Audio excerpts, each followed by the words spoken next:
Good morning. So exactly 48 days today from transplant. So nag-start na siya flowers.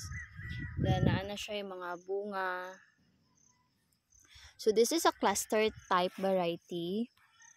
So when we see cluster type, gapongpong siya. So ang himuon nako ani is binlan nako siya og duha lang. Tanggalon nako siya ang isa.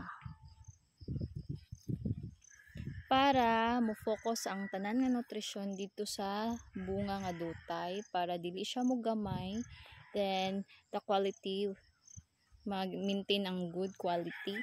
So a lot of farmers sa mga groups nga mo ana nga nakamaot siya nga variety because cluster gagmay pwede daw ka sayang ra imong effort, but siyempre ako gusto na ko mahibaw-an if tinuod ba or gadipindi lang siya sa gina-feed nimo sa yuta ug sa pag-care nimo ug sa imong style kung mag successful bang isa ka tanom.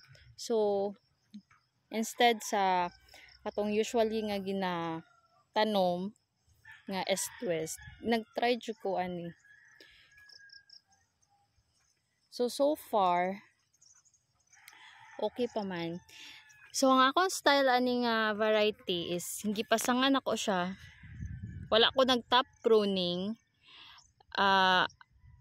Instead, ako asyang gikat ang mga leaves, katong mga nagsangyad nga mga leaves ug mga dagko nga leaves pag start niya og bulak para ang tanang nutrisyon tuwa sa bulak ug tanom. So sa leaves ko nag-cut, dili ang mga sanga. Saan sila gagmay daw, niwang ang kuan bunga, pero naana diri bunga yan,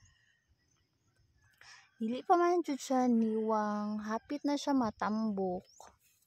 Yan, that is a cluster nga kuan. So naanugunan ko kay tanggalon ni kay dako na, so dira lang na siya total, pwede ram na siya masud-an ay maski gamay.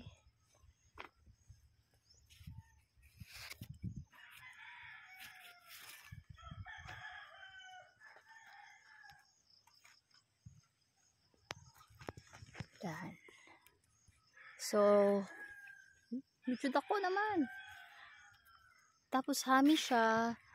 Okay. Padara. This one. Upat ni siya kabunga dire. Tapos gikat nako ang duha. So I hope maging successful ni.